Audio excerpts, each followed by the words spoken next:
Hello, it's Milmo here and welcome back to The Walking Dead Road to Survival Chapter 20 Road Stop Stage 6. So this is zombies again. After having the last few stages being people, we went back to the zombies, so I just had to re-equip my battle items and also my weapons and went back to the high crit weapons. Pretty much the same, identical team as before, as I usually use, just got Garrett as the ally rather than Brock. Now hopefully we can get a few headshots in here and get through this stage fairly easy. As you can see straight away, we're going to have a few obstacles in this stage. We've got the long one right there now, which didn't really affect us too much in this wave, being that most of the zombies were almost around them anyways.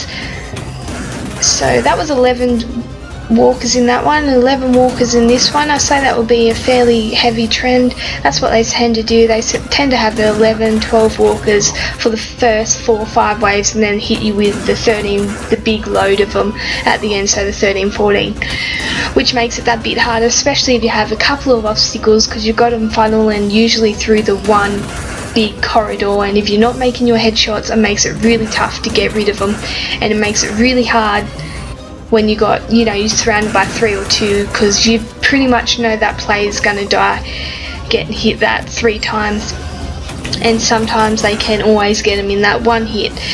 They're the steroid zombies, I like to call them steroids, or we could call them the Hulk zombies or something. They're not always the big zombies. Sometimes they can be actually some of the scrawny zombies, but they're just at that stage where it's really hard and they hit you and do like 2-1 damage, and then your player's gone, you're like, damn, that was a solid hit. But anyways, we're up to stage 5 now. Like I said, we've had about 11 per wave. We've had these obstacles, these one-off things here, but they haven't really affected it, let's be honest. I have all range characters, so it doesn't really affect it in that regards. The only person it would affect, but it hasn't, is Garrett, and that it hasn't affected him because, as you can see in this way, where they've got a bit heavy with the 13, they're pretty much, there's only 2 stuck behind it, so they're already all coming in from the back and the side up to the top there.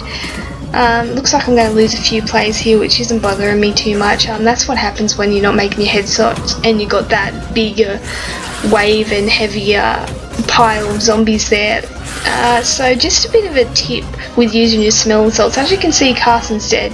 Now see that walker that was sitting over the top of him? I just revived him there and he actually killed that walker. So that's a handy tip for your smelling salts. If there is a walker standing over them, like you have 2 walkers or something standing over them trying to get to the other players, that is actually a really good time to bring them back with smelling salts, because you'll actually kill them walkers that are standing over them, which is sort of a bonus, because like they killed you, so you get revenge on them even with the revival. So you smell salts, not even bringing back the player but also killing a few zombies, so that, and then you also get their hit, so that's sort of awesome. But anyways, thanks for watching guys, hope you enjoyed, bye.